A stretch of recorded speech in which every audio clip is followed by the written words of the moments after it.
For decades, Samsung Electronics' market leadership was built on a disciplined strategy of counter-cyclical capital investment, a financial doctrine that translated into an immense manufacturing scale. By maintaining or increasing spending during industry downturns, the company consistently emerged with a process node and cost per bit advantage. In the second quarter of 2025, that advantage was nullified. For the first time in over 3 decades, Samsung Electronics lost its position as the global memory leader. Market data from Counterpoint Research shows SK Hynix memory sales reached 21.8 trillion won, surpassing Samsung's 21.2 trillion won. The operational impact was even starker. SK Hynix generated an operating profit of 9.2 trillion won from its chip sales alone, nearly double Samsung's total operating profit of 4.6 trillion won across all of its divisions combined. Samsung's decline stems from an emerging shift in the economic structure of the memory market. The critical, most advanced memory needed for AI accelerators is no longer an interchangeable commodity like in the old days. It is increasingly becoming a specialized, co-designed part that must pass a stringent qualification process to be integrated into the platforms of the advanced chip designers like Nvidia and AMD. This is a new game Samsung was falling behind in. To understand this shift, we will deconstruct Samsung's commodity empire, the new architectural requirements of AI chips, Samsung's qualification failure, and the ongoing war for the next generation. Let's unpack this. Within the memory semiconductor oligopoly, Samsung was the clear leader, and its empire was built on a simple premise. In a market for standardized, interchangeable parts, victory belonged to the manufacturer with the most immense scale and the lowest cost per bit. This worldview was perfectly articulated by the chairman of SK Hynix's parent company, who described the old world as one where memory is a commodity, where any product will do and cheaper is always better. The reason for this commoditization was structural. Memory chips for PCs and servers were designed based on international standards. This standardization meant that products were functionally interchangeable. The result, as Nikkei Asia describes it, was a market where a small number of memory makers engage in fierce price competition through mass production, fueling the industry's boom and bust cycles. Samsung's strategy in this market for standardized memory chips is that of counter-cyclical investment, and the 2023 downturn provides a clear case study. As this chart shows, the downturn, driven by what analysts termed weak demand and oversupply, saw revenues plummet across the board. And as the market collapsed, Samsung's competitors reacted with textbook defensive cuts. SK Hynix and Micron reportedly slashed capital expenditures by 40% or more. These were logical moves designed to preserve cash. Samsung, however, did the opposite. It signaled it would make no artificial production cuts and would maintain its record capital expenditure plans. It was an aggressive, predatory play, what some analysts called backstabbing the DRAM cartel, designed to use its superior financial strength to inflict maximum pain on its rivals. The cost of this gambit was immense. Samsung's semiconductor division posted its first major quarterly operating loss in over a decade. To fund its unwavering investment, the company took the extraordinary step of borrowing 20 trillion won from its own subsidiary, Samsung Display.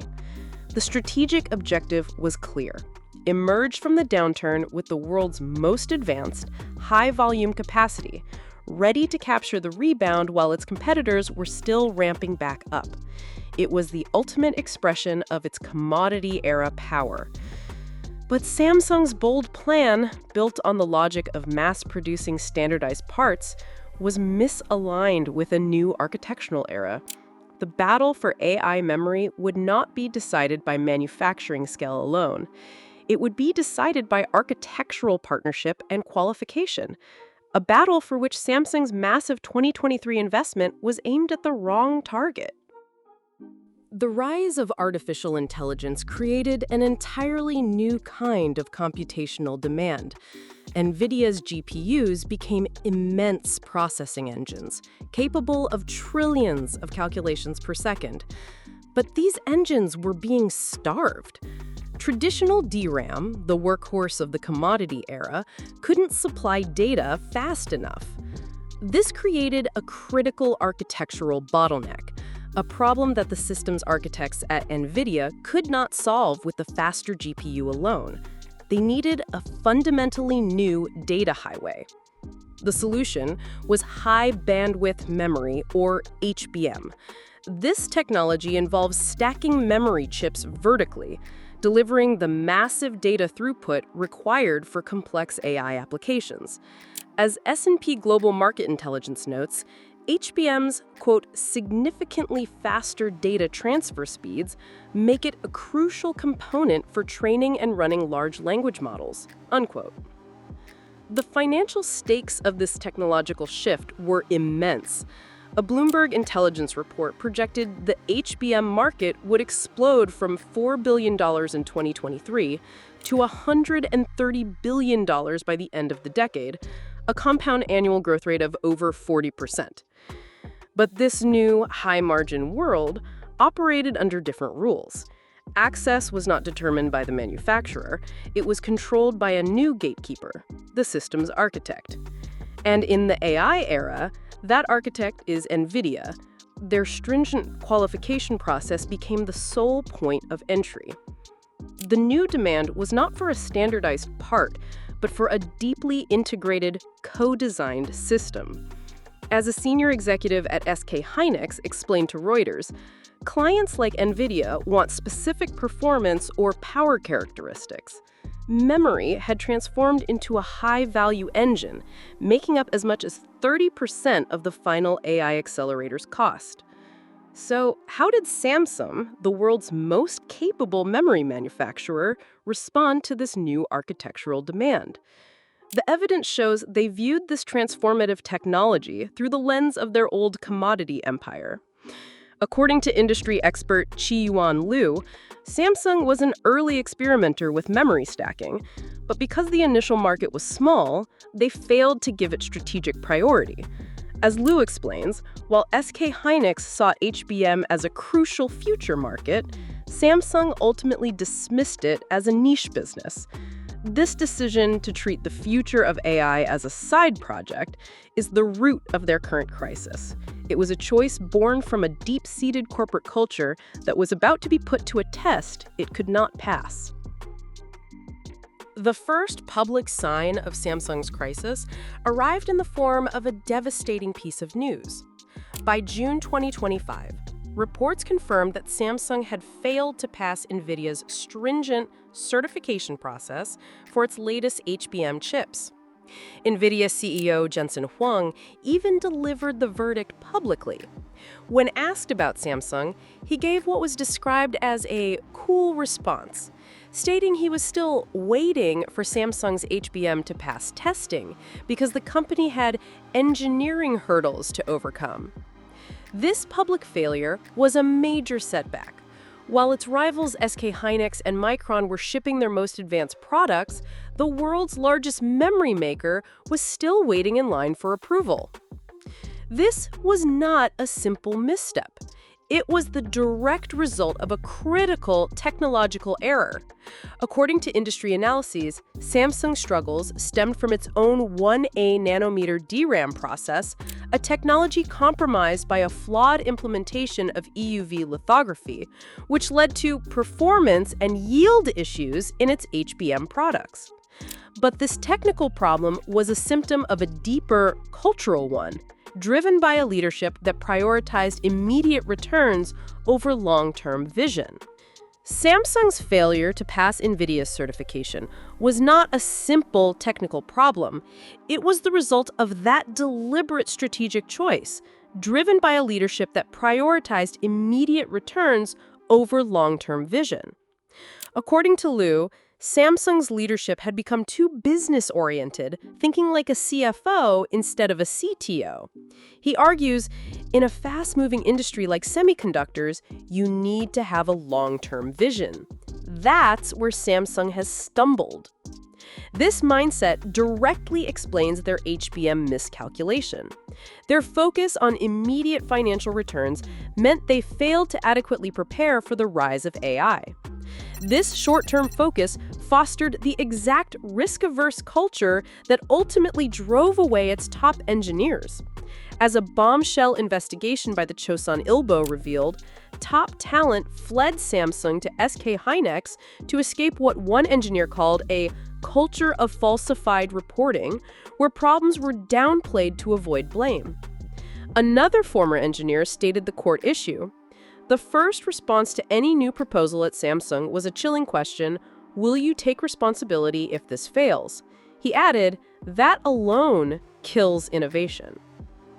This culture, born from a leadership fixated on quarterly results, was fundamentally incompatible with the demands of the new AI architects.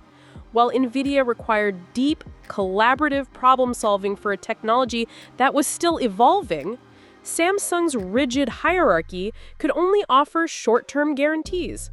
The king of manufacturing had created an empire that was no longer built to innovate. Deconstructing this kind of cultural failure, connecting a company's internal DNA to its public market performance, is the core of our analysis in the ARPU newsletter. If you want to understand the hidden forces that truly drive success and failure in tech, you'll find the link to subscribe right at the top of the description.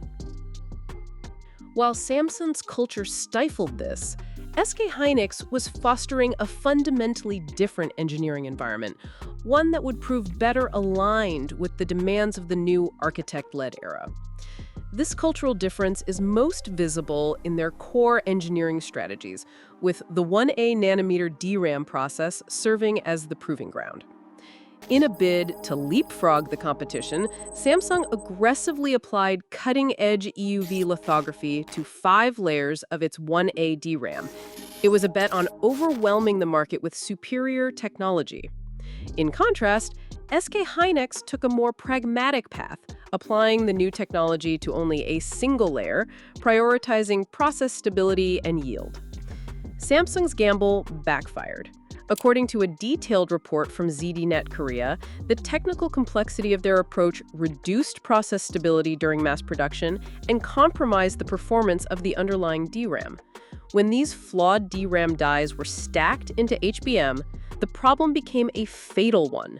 Field tests with Nvidia revealed that Samsung's HBM3E data processing speed was approximately 10% lower than competitors' products, which were built on the more stable 1B nanometer process.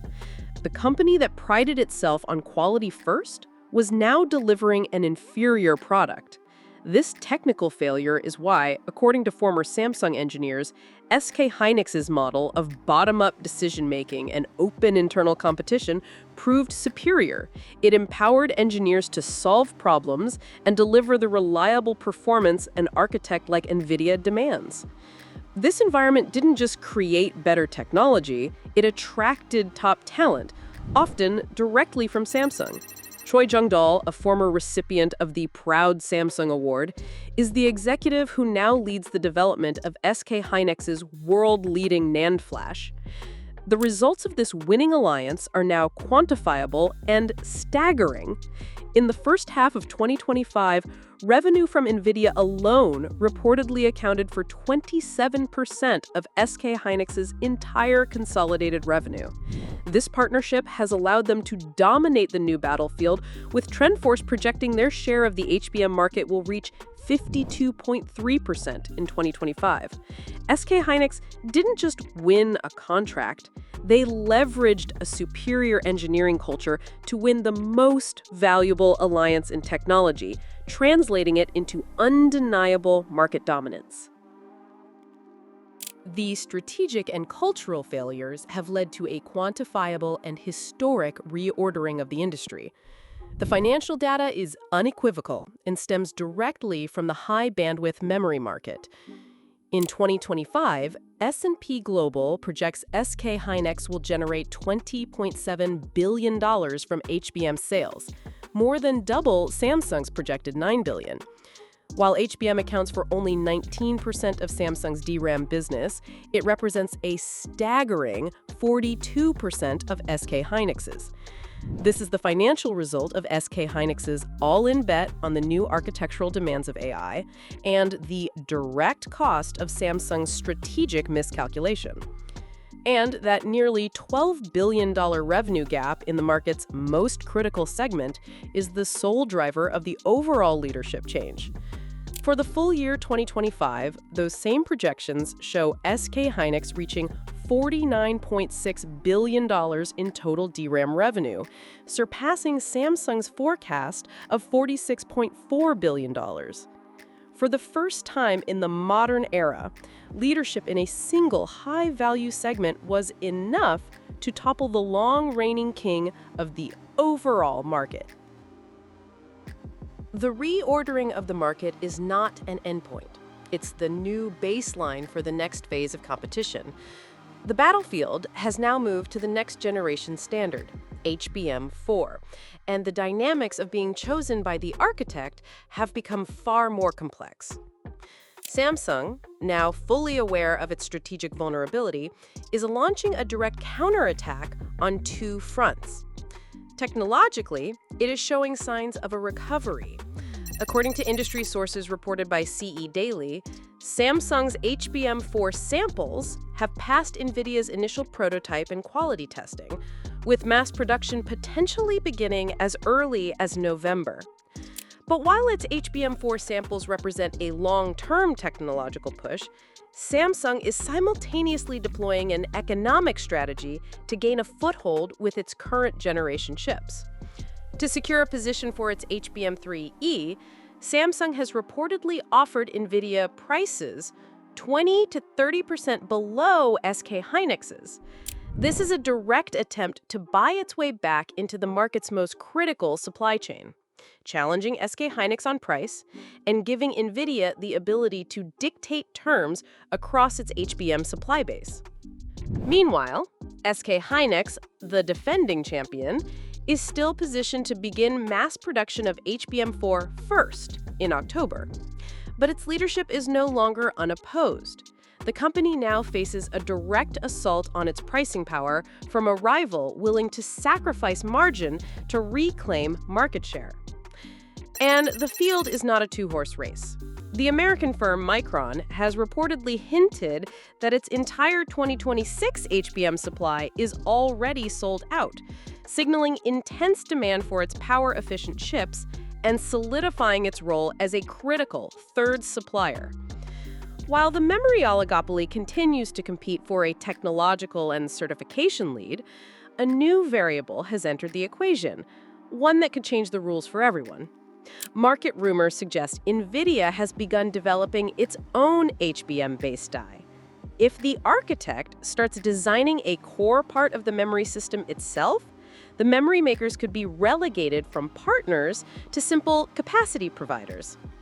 The war for HBM4 is no longer just a race for technological parity. It has become a complex negotiation of price, power, and partnership with an architect who may be planning to redesign the entire supply chain. Samsung's story is a cautionary tale for every hardware company in the AI era. It proves that a risk-averse culture, even when backed by the world's largest manufacturing scale, is an insufficient advantage. In a market dictated by system architects like Nvidia, if you are not a deeply integrated partner, you risk being relegated to a commodity supplier. The real winner of the HBM war wasn't just SK Hynix. It was Nvidia. It proved it now has the power to dictate terms, anoint suppliers, and even pit them against each other. Samsung's price war and Nvidia's own rumored development of an HBM-based die are evidence of this new reality. The architect now controls the supply chain. The battle for AI memory is far from over, but the dynamics have fundamentally changed. To track this new world order, watch these signals. First, the execution gap. The most critical signal is whether Samsung can close its execution gap in real time. SK Hynix has already shipped initial volumes of HBM4. Samsung samples have passed initial tests, but the crucial next step is clearing the final pre-production validation with Nvidia. A successful, on-schedule production ramp would be the first concrete evidence of a genuine turnaround. Second, the price wars fallout. Watch HBM average selling prices into 2026. TrendForce projects Samsung's strategy will exert significant downward pressure on prices. A drop in ASPs will be the clearest indicator that Samsung's economic warfare is successfully buying back market share, even at the cost of industry-wide profitability. Third, Nvidia's next move. The most disruptive signal to watch is any confirmation that Nvidia is designing its own HBM base die. This would be a move to vertically integrate a key part of the memory system, potentially shifting memory makers from co-design partners into simple capacity providers and fundamentally altering the power structure of the industry. The new equation for hardware is clear. Manufacturing scale is a prerequisite, but strategic alignment with the architect is what determines market leadership. Understanding these underlying power shifts and knowing which signals to watch is how you cut through the headlines to see the real game. To get this kind of strategic breakdown delivered to your inbox every week, check out our newsletter, ARPU, at the link in the description.